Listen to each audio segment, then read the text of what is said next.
Cette semaine, j'ai lu Absolu de Margot Dessen et je vais vous dire ce que j'en ai pensé. Ce livre a été écrit par une figure assez connue des réseaux sociaux puisqu'elle a un compte sur Instagram, un compte sur TikTok, une chaîne YouTube et même un podcast. Et elle communique avec beaucoup de talent sur son parcours d'autrice auprès de ses milliers d'abonnés. Et en fait, ce qui peut interpeller sur ce livre, ce qui est assez particulier, c'est que l'autrice du roman a une très grande notoriété, une notoriété qui a précédé la sortie de son livre, même si elle est connue en tant qu'autrice. Et d'ailleurs, on entend souvent dire que si elle a réussi à faire publier un livre de science-fiction alors que c'est pas du tout la mode, parce que vous le savez, la mode c'est plutôt les faits, comme dans Le Prince Cruel, et ben c'est justement parce qu'elle est connue. Et on en vient à se demander en fait si la raison de la publication du livre c'est vraiment la qualité du texte ou bien si c'est la notoriété de l'autrice qui lui assure un auditoire assez large. J'ai eu envie de me poser cette question malgré tout, de me demander si Absolu était un bon roman et s'il aurait pu être publié quoi qu'il arrive. Donc j'ai décidé de lire ce bouquin et de vous partager mon avis de la manière la plus sincère et objective possible. Lundi dernier donc, en rentrant du travail, je suis exceptionnellement passée par la gare de Pardieu et je me suis dit que c'était un signe. Il fallait que j'aille à la librairie et que je m'achète ce bouquin que j'avais envie de lire depuis un certain temps. De quoi parle Absolu? Je vais vous lire la 4e de couverture. Amis depuis l'enfance, Prim et Johanna ont un avenir prometteur au sein de la nation des Rites, construite sur les ruines d'une Pologne ravagée. Leur vie bascule le jour où ils sont choisis pour être envoyés dans la zone où rôde la chose. Les mobilisés n'ont qu'une mission, vaincre la dangereuse créature jamais créée par l'homme ou mourir en essayant. 19 générations ont franchi les portes de la zone. Personne n'en est jamais ressorti. Pour Prim et Johanna, c'est un grand honneur, un sentiment que ne partage pas Édouard, persuadé que ses talents de linguiste ne lui seront pas utiles de l'autre côté du mur. Leur arrivée tumultueuse dans la zone lui donne raison. Entre guerre de territoire et phénomènes de plus en plus étranges, la zone est un lieu de non-droit. À l'intérieur de ces murs, le monstre n'est peut-être pas celui que l'on croit. Aujourd'hui, je vais commencer la lecture d'Absolu. Donc c'est un roman plutôt orienté jeunesse à ma connaissance de science-fiction. D'ailleurs, je l'ai trouvé au rayon jeunesse de chez De Citre, ce qui est plutôt le signe du public visé. J'avais lu le début du premier chapitre sur Wattpad, j'avais trouvé que c'était pas mal écrit, mais j'étais pas trop dans cette vibe là, donc je l'ai jamais lu. Je connais le pitch quand même, je sais que c'est quelque chose qui peut me plaire. Ça m'arrive de lire des romans young adult. J'ai par exemple lu récemment Le Prince Cruel qui était à peu près rangé au même rayon dans la librairie. Et concernant la science-fiction, il faut savoir que moi je suis une grosse lectrice de science-fiction. J'adore ça, même si en fait je suis plutôt une lectrice exigeante. C'est-à-dire que moi quand j'ai découvert la dystopie au lycée, je l'ai découverte avec 1984, Fahrenheit, etc. J'ai adoré. J'ai lu beaucoup de livres vraiment de l'âge d'or de la science-fiction, du Asimov. J'ai lu Asimov, j'ai lu H.G. Wells, j'ai lu Frank Herbert. J'ai lu vraiment pas mal de trucs qui sont un petit peu de la SF pure et dure. Je suis moins fan de romans comme par exemple Hunger Games, alors je les ai lus aussi. Ça m'avait moins plu honnêtement, même s'il y avait des choses sympas dedans. Voilà pour situer un petit peu mes goûts vis-à-vis de ce genre de livre. Je suis peut-être pas pile dans le cœur de cible du lectorat visé, mais j'en suis quand même suffisamment proche pour penser légitimement que ce livre a de quoi me plaire. Et maintenant, je vais commencer les premiers chapitres et je vous raconterai mes premières impressions.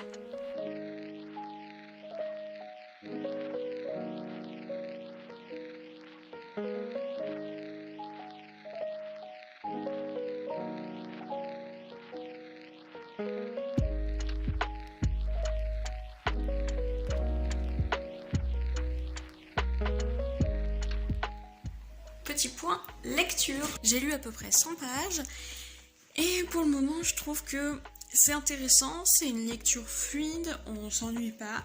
Il y a de l'action à un rythme quand même assez intense, donc c'est pas mal. Les personnages sont plutôt bien caractérisés, même si je pense que pour vraiment qu'ils prennent de la chair, qu'ils aient l'air vraiment très crédibles, il faudra encore un peu de temps parce que il y a beaucoup d'action, donc pas beaucoup de temps pour développer les personnages.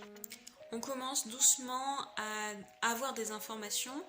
Pour le moment, on sait toujours pas ce que c'est la chose que viennent combattre les personnages. On découvre l'univers petit à petit, il y a des informations qui sont doucement introduites, mais il faut reconnaître que on est quand même très curieux de comprendre ce qui se passe. Les informations arrivent au compte-gouttes, ce qui fait que ça entretient le suspense. Et il y a des nouveaux éléments qui sont ajoutés, sont pas toujours beaucoup expliqués, mais d'une manière pareille qui nous donne envie d'en savoir plus, qui nous rendent curieux. Donc mon bilan pour le moment, c'est que c'est une lecture agréable et que je suis assez curieuse de voir ce que ça va donner par la suite.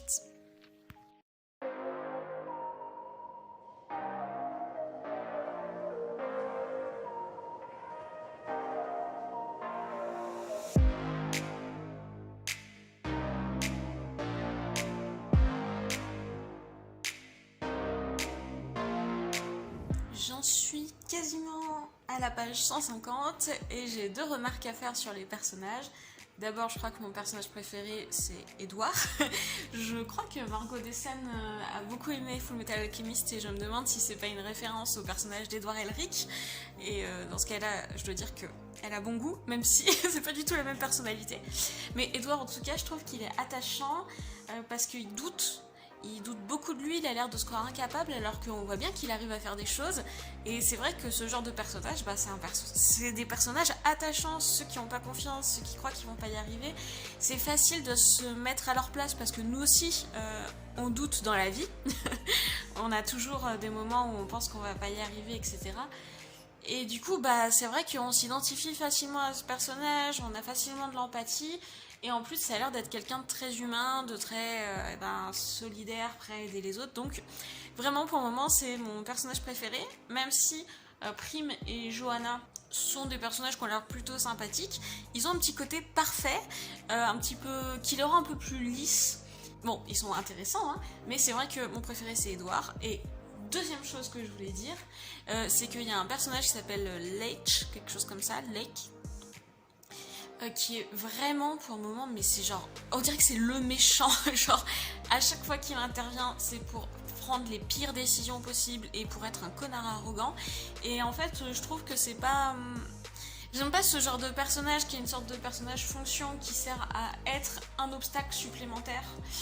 Je trouve ça manque de nuances. Donc autant j'adore le personnage d'Edouard, autant le personnage de Lech Lech, j'espère qu'il va évoluer et qu'on va apprendre plus de choses sur lui, qu'il va gagner un peu en nuances, en profondeur, etc. Parce que pour le moment, sinon, voilà, je trouve que c'est un peu simpliste comme type de personnage et c'est pas trop ce que j'aime. Et à côté de ça aussi, on a vu la chose dans le livre, là où j'en suis, on l'a croisé déjà une fois. J'étais un petit peu déçue parce que j'imaginais quelque chose d'un peu plus impressionnant, d'un peu plus étrange. Alors elle est bizarroïde, mais bon, pas tant que ça non plus. Et en fait, ça me fait penser au livre Hyperion de Dan Simon, où il y a un peu une créature comme ça qui ressemble. Et je sais pas si Margot Dessen le connaît, si elle a lu Hyperion, mais vraiment, quand j'ai lu la description de la chose, direct, j'ai pensé à Hyperion. Et c'est ce qu'on appelle dans le jargon des intertextualités. Voilà, c'est les textes qui font écho les uns avec les autres, hein. C'est pas du tout quelque chose qui relève du plagiat, du manque de créativité ou quoi. Au contraire, c'est souvent le signe d'une vraie culture et d'une vraie sensibilité au genre. Voilà où j'en suis pour le moment.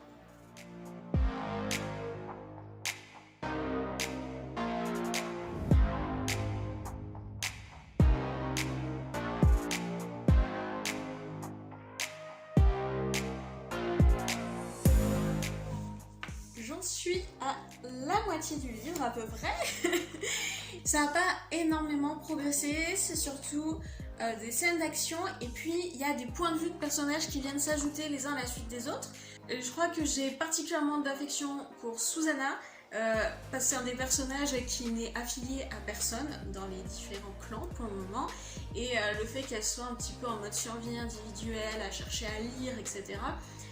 Parce que elle va piller les maisons pour récupérer des livres. C'est pas un gros spoil, hein. C'est très intéressant, j'ai envie d'avoir plus. En tout cas, j'ai ressenti tout de suite beaucoup d'empathie pour elle. Donc, peut-être qu'elle va détrôner Edouard comme le personnage que je préfère du livre. Bon. C'est intéressant d'en apprendre plus sur les personnages, mais les informations que j'aimerais connaître arrivent vraiment très lentement, il commence à y avoir des explications sur pourquoi les humains sont divisés en clans. Mais moi, ce qui me perturbe, c'est que au tout début du livre, les personnages se font attaquer par un clan en fait, par un groupe d'êtres humains qui ont pas l'air très très humains quand même, et ils ne posent aucune question, ou alors très très peu sur ces gens-là. Ils se demandent pas plus, mais qu'est-ce qu'ils foutent là? Pourquoi ils s'en prennent à nous? Enfin, parce qu'ils seraient venus les recruter, ça aurait fait sens. Mais là, le fait qu'ils les attaquent, on comprend pas ce qu'ils veulent, qu'est-ce qu'ils font là et tout, ben voilà, moi je meurs d'envie de savoir, mais je comprends pas pourquoi les personnages posent pas plus de questions, je les trouve pas très curieux, et je veux dire, je peux comprendre que la volonté de l'autrice ce soit de repousser le moment des révélations, mais à un moment ça pourrait être bien au moins de voir les personnages poser des questions, et qu'on leur dise bah non, je te dirai pas, ou je te répondrai plus tard, ou je te donne une réponse que tu comprends pas mais ça te cloue le bec. En tout cas, il y a un peu ce truc là de frustration de pourquoi est-ce que personne demande des explications. Donc voilà, après ça c'est plutôt bon signe, hein. Ça veut dire que y a du mystère et on est intéressé. J'espère juste que à la fin du livre quand même on comprendra. Sinon je considérerais qu'il y a quelque chose qui n'a pas été réussi. Autre point, c'est vraiment violent, il y a un truc un peu où il y a régulièrement des scènes un peu trash. Je m'attendais à ce qu'il y ait des personnages importants qui meurent vite, entre guillemets, enfin des personnages auxquels on s'est attaché qui meurent. Là on est à la moitié du livre, au moment c'est pas le cas. De ce point de vue là c'est moins triste entre guillemets que je m'y attendais, mais c'est vrai qu'il y a régulièrement des scènes violentes, trash, avec des descriptions très graphiques, des corps qui sont détruits, et ben c'est pour donner le côté sombre, dystopique, etc. Hein, et c'est intéressant. Juste des fois ça me fait un peu grimacer, puis il y a des moments où je me dis ouais bon c'est vrai que c'est pas joyeux comme lecture. Bon, évidemment on se comprend, mais ça, il y a une ambiance un peu pesante quand même dans ce bouquin, notamment parce que ben on sent qu'il n'y a absolument aucun espoir et on comprend pas ce que font les personnages, on sait pas ce que c'est leur objectif. Comme on a l'impression qu'ils sont juste en mode survie, qu'ils vont nulle part, ben ouais, il y a vraiment quelque chose de déprimant. Autre chose que j'ai remarqué et qui par contre m'a fait vraiment très plaisir, hein, c'est vraiment la parité dans les personnages. Quel que soit leur niveau d'importance ou leur qualité, on trouve des personnages des deux genres. Il y a autant de narrateurs féminins que masculins, il me semble, et que ce soit pour les fonctions de commandement, de combat, etc., et ben on voit des personnages qui sont à la fois féminins et masculins. On voit que tout le monde n'est pas hétéro d'ailleurs. Là il y a un personnage qui manifestement est... et ben d'un côté il y a une volonté voilà, de représenter de la diversité au sens large, et puis bah, plus précisément sur ce sujet particulier du genre, je vois qu'il y a vraiment une représentation très saine en fait des rapports hommes-femmes, ce qui fait un peu écho à la vidéo que j'ai tournée, mais je sais pas si à l'heure où vous regardez cette vidéo là elle est déjà en ligne, probablement que non, mais j'ai préparé une vidéo aussi sur la représentation des femmes dans la fiction, et clairement Margot Dessen elle se situe du côté des boss, des gens qui font vraiment une belle représentation des personnages féminins, et ça c'est bah, une grande qualité pour son bouquin, c'est certain.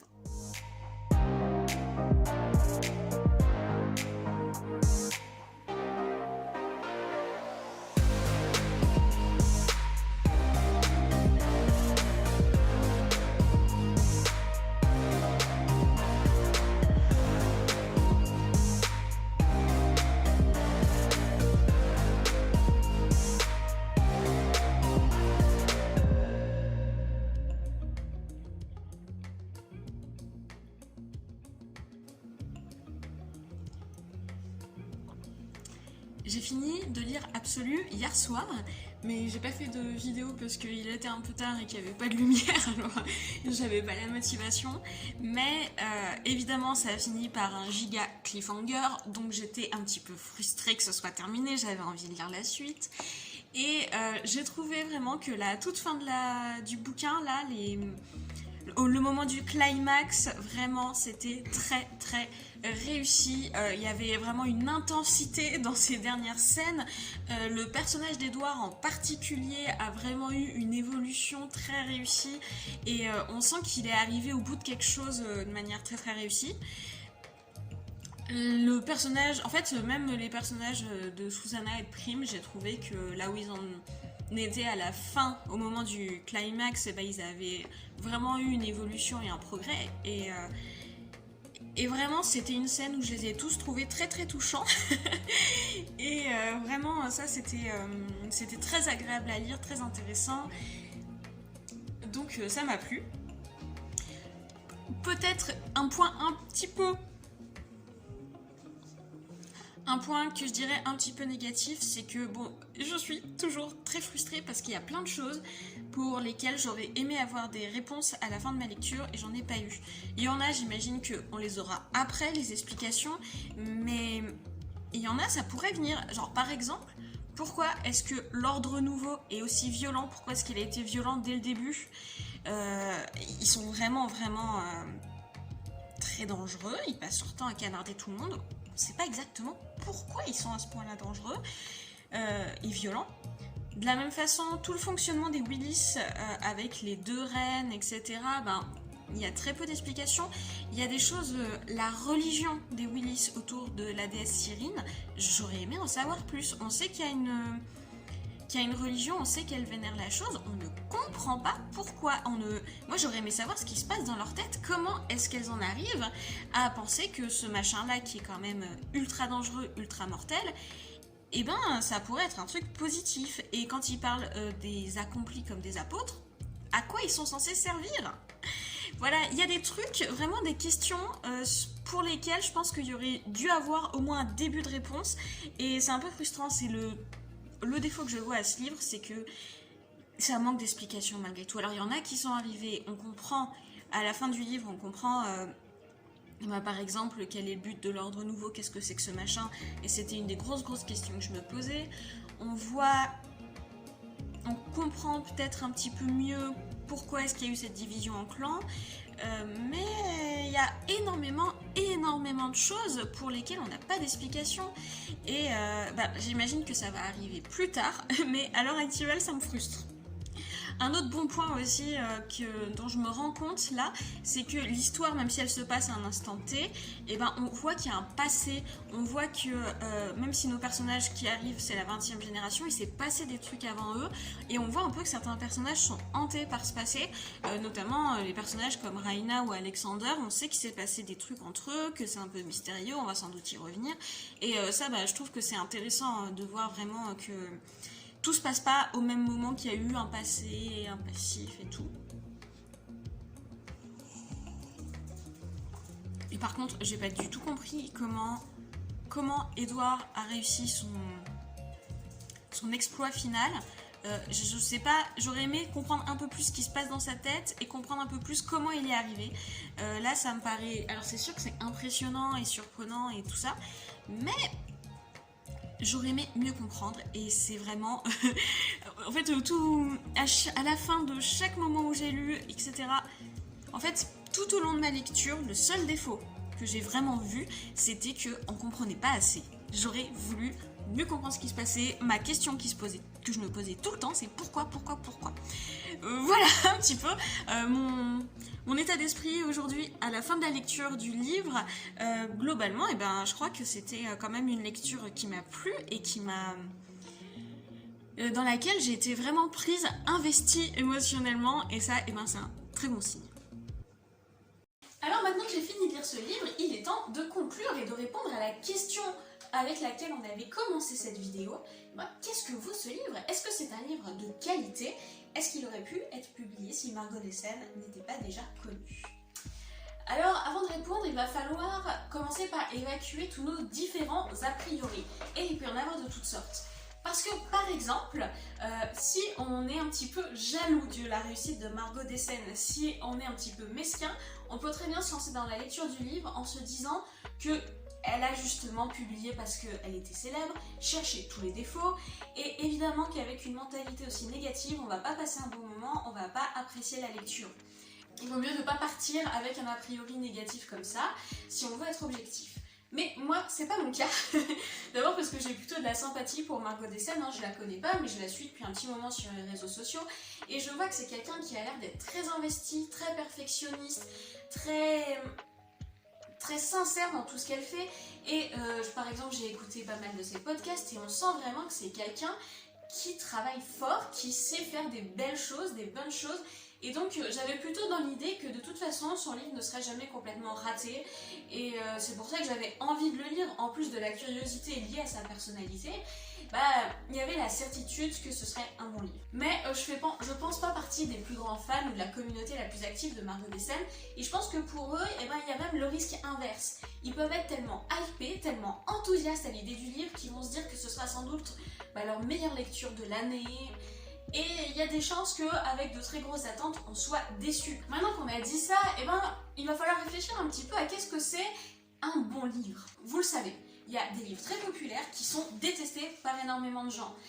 Un même livre peut être à la fois adoré et détesté, et c'est ce qui montre que l'appréciation d'un bouquin, d'une œuvre de fiction, d'une œuvre d'art en général, c'est quelque chose de subjectif, c'est-à-dire que, d'une personne à l'autre, les avis vont changer pour des tas de raisons, parce qu'on n'a pas tous la même sensibilité, parce qu'on n'a pas tous la même personnalité, le même passé, les mêmes goûts, on n'a pas non plus lu les mêmes œuvres auparavant. Bref, on est tous tellement différents que c'est difficile de se mettre d'accord sur une œuvre qui plairait à tout le monde. Et une fois qu'on sait ça, on peut se demander si ça vaut vraiment le coup de discuter de la qualité d'un roman. Est-ce qu'on va arriver à se mettre d'accord sur un point? Moi je pense que au-delà de ces éléments qui sont purement subjectifs et qu'il faut garder en tête, il y a quand même des éléments dans un bouquin qui sont objectifs. C'est-à-dire qu'on peut se mettre d'accord dessus, ce sont des faits. Quand on lit le texte, on peut se mettre d'accord pour dire par exemple que le rythme est lent, que les dialogues sont réalistes, que le ton de l'auteur est drôle, qu'il a une plume raffinée. Bref, il y a tout un tas d'éléments auxquels ensuite, de manière subjective et personnelle, on va accorder une plus ou moins grande importance. Il y a des gens pour qui le style c'est très important et d'autres pour qui ce n'est pas important, par exemple. Et donc, de manière subjective, ils vont émettre des jugements différents sur les livres. Tout ça pour dire que même si évidemment mon avis subjectif peut vous intéresser, je trouve que le plus important c'est d'établir des points objectifs, des éléments du livre sur lesquels vous pourrez vous baser pour déterminer si le livre pourra vous plaire ou non. Et parmi ces éléments objectifs, d'abord il y a la question des personnages. Est-ce que les personnages sont crédibles? Est-ce qu'ils sont attachants? Est-ce que quand on lit le roman, on a l'impression d'être face à des vraies personnes? Ou bien est-ce que les personnages sont très artificiels, très superficiels? Mon point de vue, c'est que ça dépend des personnages, qu'il y en a qui sont plus réussis que d'autres. Le personnage de Prime, je le trouve un petit peu lisse. Je trouve que même s'il a un passé et des failles, il reste un peu trop parfait. Au contraire, par contre, il y a des personnages qui sont très réussis. Je pense au personnage d'Edouard, justement parce que lui, il a plus de failles. Et c'est un personnage vraiment attachant. Et puis, comme je l'ai dit plus tôt, c'est un personnage qui a vraiment une évolution. Malgré tout, quoi qu'on en dise, ces personnages, ils sont pas interchangeables. Ils ont une personnalité, ils sont bien caractérisés, ils ont leur façon d'agir. On pourrait pas raconter la même histoire avec d'autres personnages, ce qui est signe que malgré tout, il y a un vrai travail des personnages, une vraie qualité. Dans l'ensemble, je dirais quand même que les personnages sont attachants et qu'ils sont crédibles. L'autre point important en termes de crédibilité, c'est l'intrigue. Est-ce que l'intrigue est crédible? Est-ce que quand on lit le bouquin, on y croit? Je suis un peu mitigée là aussi là-dessus parce que, comme je vous l'ai dit, il y a énormément de points sur lesquels je me pose des questions et je trouve qu'on n'a pas eu assez d'explications. Cela étant dit, il n'y a pas de contradiction dans l'intrigue, il n'y a pas de moment où on se dit « Ah non, j'y crois pas du tout, l'intrigue est en carton-pâte, l'autrice raconte des trucs sans savoir où elle va ». L'histoire est maîtrisée, elle est très cohérente, elle donne l'impression qu'on va avoir nos explications en temps voulu, donc il y a une cohérence, mais j'ai le sentiment que pour vraiment croire à 100% à l'intrigue, il faudrait que je sache plus de choses. Ensuite, en ce qui concerne le style, c'est un des points sur lesquels je suis la plus exigeante, et il se trouve que le livre, je trouve, n'est vraiment pas mal écrit. C'est pas un livre qui a une plume particulièrement raffinée ou un style hors du commun, effectivement, mais il n'y a pas de moment où je me dis « Ah non, ça c'est trop mal écrit, là on comprend rien, là c'est moche ». On a une plume fluide, on a une plume élégante, sobre, et du coup moi je trouve que ce niveau style c'est plutôt un bon point. Alors évidemment, ensuite c'est à vous de voir à quel point le style est important pour votre lecture de l'histoire. Ensuite, en ce qui concerne la construction du texte, je trouve qu'il est très bien construit. On a une introduction qui pourrait prendre un peu plus son temps, je trouve, mais qui introduit bien quand même les enjeux de l'histoire. On a un climax extrêmement réussi. on a un enchaînement des événements avec une montée en puissance, une montée en pression et on ne s'ennuie pas, il n'y a pas de temps mort. Donc vraiment du point de vue de la construction, je trouve que c'est un sans faute et que c'est, je pense, une des plus grandes qualités du texte. Et c'est ce qui fait que on a envie de le lire, on a envie de continuer à le lire, on ne s'ennuie pas. Et ça c'est vraiment un très bon point, une très belle réussite. Alors d'un point de vue plus subjectif, qu'est-ce que j'en ai pensé?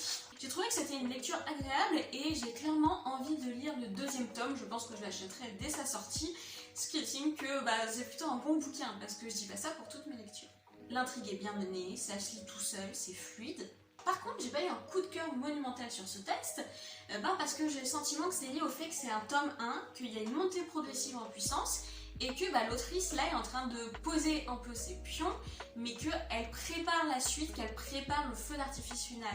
Et donc j'ai vraiment un sentiment d'insatisfaction, de j'en sais pas assez, j'ai envie qu'on m'explique plus de choses, et ça c'est ce qui fait que c'est pas le coup de cœur que ça aurait pu être, et que ce sera peut-être au fur et à mesure de la saga. Ce qui est bon de savoir aussi, c'est que c'est une histoire qui est très sombre. Les personnages sont enfermés dans une ville à l'atmosphère oppressante. La mort est omniprésente, la joie très rare et l'espoir à peu près absent. Les sentiments qui marquent l'histoire dès le début, c'est la terreur et la perte des repères. Donc c'est pas une lecture que je vous conseille si vous cherchez quelque chose de léger pour vous remonter le moral, au contraire. Et maintenant dites-moi, est-ce que vous aussi vous avez lu Absolu? Est-ce que vous avez envie de le lire? Est-ce que ma vidéo vous a donné envie ou au contraire elle vous a dissuadé? N'hésitez pas à me donner votre avis en commentaire, je serais ravie de le connaître. Et si cette vidéo vous a plu, j'ai une très bonne nouvelle pour vous. J'ai toute une playlist d'analyses de livres et de séries qui pourra vous plaire. Si mon point de vue sur différentes œuvres de fiction peut vous intéresser.